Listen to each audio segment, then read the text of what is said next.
Hello guys, आप सब कैसे हो। उम्मीद करती हूँ मस्त होंगे। मैं प्रिया राज पुरोहित स्वागत करती हूँ मेरे यूट्यूब चैनल परी की डायरी में।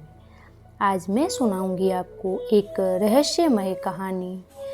आखिर एक आदमी ने क्यों की एक चुड़ैल से शादी। कहानी शुरू करने से पहले आप सबसे एक छोटी सी रिक्वेस्ट है, मेरे यूट्यूब चैनल पर पहली बार विजिट किया है तो चैनल को सब्सक्राइब करें, लाइक करें, शेयर करें और प्यारा सा कमेंट। पिछली कहानी में आपने सुना एक दीवानी चुड़ैल के बारे में और आपने ये भी पढ़ा कि किस प्रकार छूटा था उस दीवानी चुड़ैल से पीछा। अब जो कहानी मैं आपको सुनाने जा रही हूँ वह है एक ऐसे आदमी की जिसको पता नहीं क्यों क्या सूझा कि वह शादी करने के लिए एक चुड़ैल के पीछे ही पड़ गया। वह उसे चुड़ैल को पाने के लिए बहुत सारे हथकंडे अपनाए, पर क्या वह सफल हुआ? क्या वह चुड़ैल उससे शादी करने के लिए राजी हुई? आइए इस रहस्य पर पर्दा उठाते हैं। बात कोई 13-14 साल पुरानी है और मेरे मित्र की माने तो एकदम सही। अरे इतना ही नहीं, मेरे मित्र के अलावा और भी कई लोग इस घटना को बनावटी नहीं सच्ची मानते हैं। कुछ लोगों का तो ये भी कहना है कि मेरे मित्र और चुड़ैल के बीच जो रोमांस बातें हो रही थी उसके वे लोग भी गवाह हैं, क्योंकि उन लोगों ने वे सारी बातें सुनी। तो आइए अब आपका वक्त जाया न करते हुए मैं अपने मित्र रमेश के मुखार बिंदु से सुनी इस घटना को आप लोगों को सुनाती हूँ। उस समय रमेश की उम्र कोई 22-23 साल थी और आप लोगों को तो पता ही है कि गाँवों में इस उम्र में लोग बच्चों के बाप बन जाते हैं, मतलब परिणय बंधन में तो बंध ही जाते हैं। हाँ, तो रमेश की भी शादी हुए लगभग 4-5 साल हो गए थे और 1.5-2 साल पहले ही उसका गौना हुआ था। उस समय रमेश घर पर ही रहता था और अपनी एमए की पढ़ाई पूरी कर रहा था। यह घटना जब घटी उस समय रमेश एक 20-25 दिन की सुंदर बच्ची का पिता बन चुका था। हाँ, एक बात मैं आप लोगों को बता दूं कि रमेश की बीवी बहुत ही निडर स्वभाव की महिला थी। ये गुण बताना इसलिए आवश्यक था कि इस कहानी की शुरुआत में इसकी निडरता अहम भूमिका निभाती है। एक दिन की बात है कि रमेश की बीवी ने अपनी निडरता का परिचय दिया और अपनी नन्ही बच्ची, उम्र लगभग 1 माह से कम ही थी, और रमेश को बिस्तर पर सोता हुआ छोड़ 4 बजे सुबह उठ गई। गांवों में आजकल तो लोग पक्के घर बनवाने लगे हैं, पर 10-12 साल पहले तक अधिकतर घरों की महिलाओं को नित्य क्रिया दिशा मैदान हेतु घर से बाहर ही जाना पड़ता था और घर की सब महिलाएं नहीं तो कम से कम 2 एक साथ तो घर से बाहर निकलती थी। ये महिलाएं सभी लोगों के जगने से पूर्व ही ब्रह्म मुहूर्त में जगकर खेतों की ओर चली जाती थी। ऐसा नहीं था कि रमेश की बीवी पहली बार 4 बजे जगी थी। अरे भाई, वह प्रतिदिन 4 बजे ही जगती थी। पर निडरता का परिचय इसलिए कह रहा हूँ कि और दिनों की तरह उसने घर के किसी महिला सदस्य को जगाया नहीं और अकेले ही दिशा मैदान हेतु घर से बाहर निकल पड़ी। दरअसल गांव में लड़कोरी महिलाएं जिसका बच्चा अभी 6 महीने तक का न हुआ हो उसको अलवांती बोलते हैं, और ऐसा कहा जाता है कि ऐसी महिला पर भूत प्रेत की छाया जल्दी पड़ जाती है, या भूत प्रेत ऐसी महिला को जल्दी सपेट में ले लेते हैं। इसीलिए ये अलवांती महिलाएं जिस घर में रहती हैं वहाँ आग जला कर रखते हैं या कुछ लोग इनके तकिए के नीचे चाकू आदि रखते हैं। खैर, रमेश की बीवी ने अपनी निडरता दिखाई और वह निडरता उस पर भारी पड़ी। वह अकेले घर से काफ़ी दूर खेतों की ओर निकल पड़ी। हुआ ये कि उसी समय पिंड जी के श्रीफल बेल पर रहने वाली चुड़ैल उधर घूम रही थी और न चाहते हुए भी उसने रमेश की बीवी पर अपना डेरा डाल दिया। हाँ, फर्क सिर्फ इतना था कि वह पहले दूर दूर से ही रमेश की बीवी का पीछा करती रही, पर अतंत उसने अपने आप को रोक नहीं पाई और जो ही रमेश की बीवी घर पहुंची उस पर सवार हो गई। रमेश भी लगभग 5 बजे जगा और भैंस आदि को चारा देने के लिए घर से बाहर चला गया। जब वह घर में वापस आया तो अपनी बीवी की हरकतों से बदलाव देखा। उसने देखा कि उसकी बच्ची रो रही है, पर उसकी बीवी आराम से पलंग पर बैठकर पैर पसारे हुए कुछ गुनगुना रही है। रमेश एक बार अपनी रोती हुई बच्ची को देखा और दूसरी बार दांत निपोड़ते और पलंग पर बेखौफ बैठी हुई अपनी बीवी को। उसको गुस्सा आया और उसने बच्ची को अपनी गोद में उठा लिया और अपनी बीवी पर गरजा, बच्ची रो रही है और तुम्हारे कानों पर जूं तक नहीं रेंग रही है। अरे ये क्या! रमेश की बीवी ने तो रमेश के इस गुस्से को नज़रअंदाज कर दिया और अपने में ही मस्त बनी रही। रमेश का गुस्सा और बढ़े इससे पहले ही रमेश की भाभी वहाँ आई और रमेश की गोद में से बच्ची को लेते हुए उसे बाहर जाने के लिए कहा।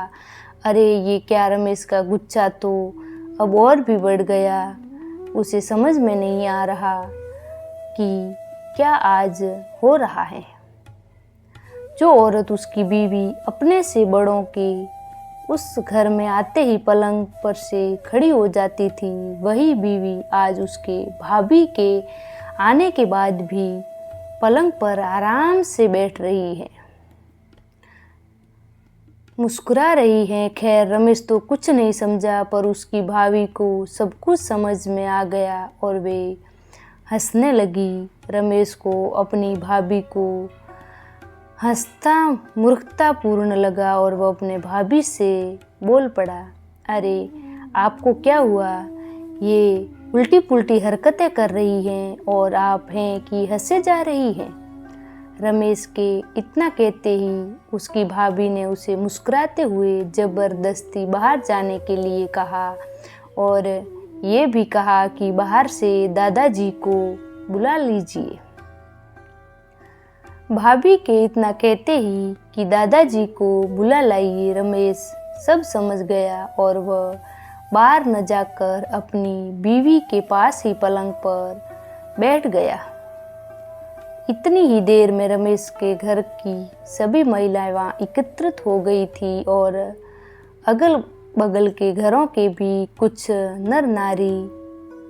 अरे भाई, गांव में इन सब बातों को फैलते देर नहीं लगती और तो और अगर बात भूत प्रेत की हो तो और भी लोग मज़े ले लेकर हवाई जहाज़ की रफ्तार से खबर फैलाते हैं।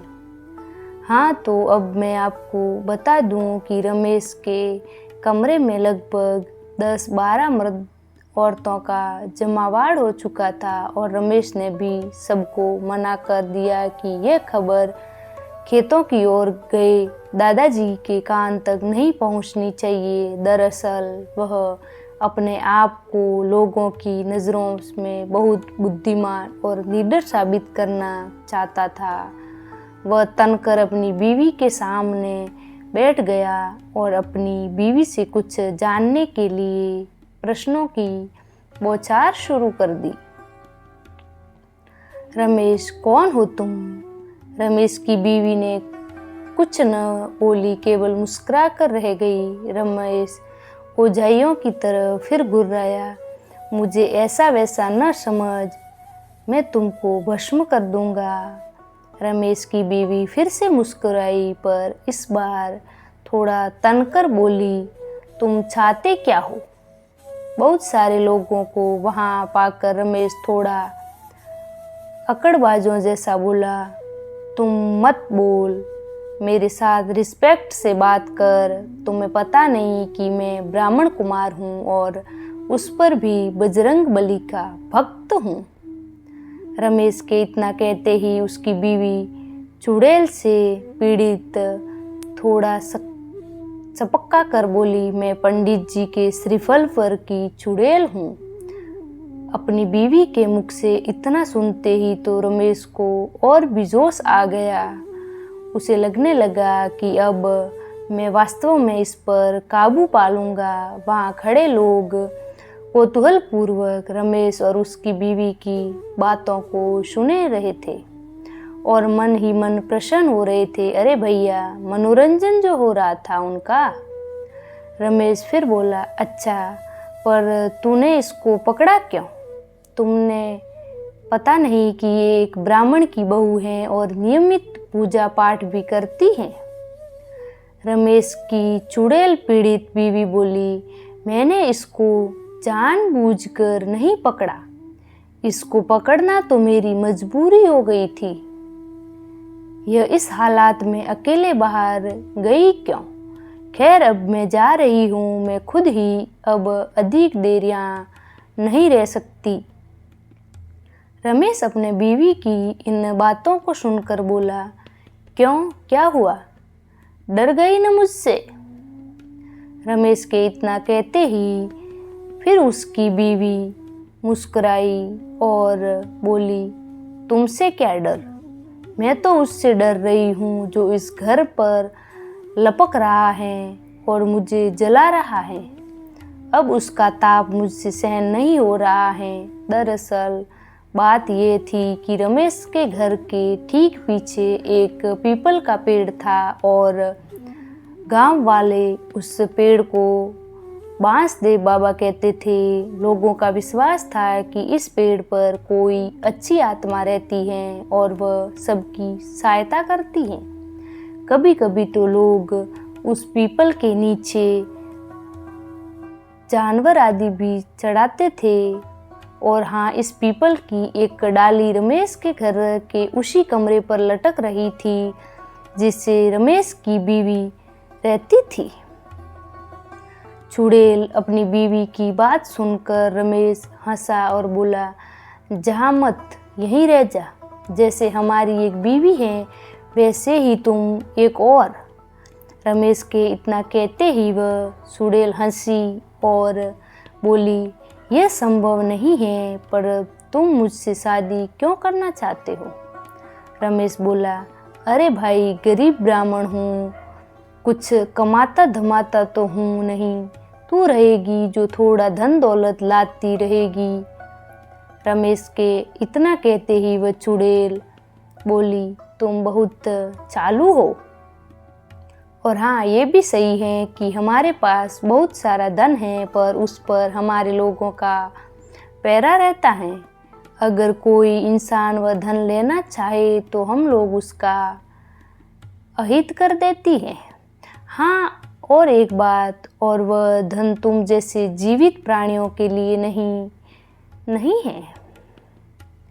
रमेश अब थोड़ा शांत और शालीन स्वभाव में बोला, अच्छा ठीक है, तुम जरा कृपया करके एक बात बताइए, ये भूत प्रेत क्या होते हैं?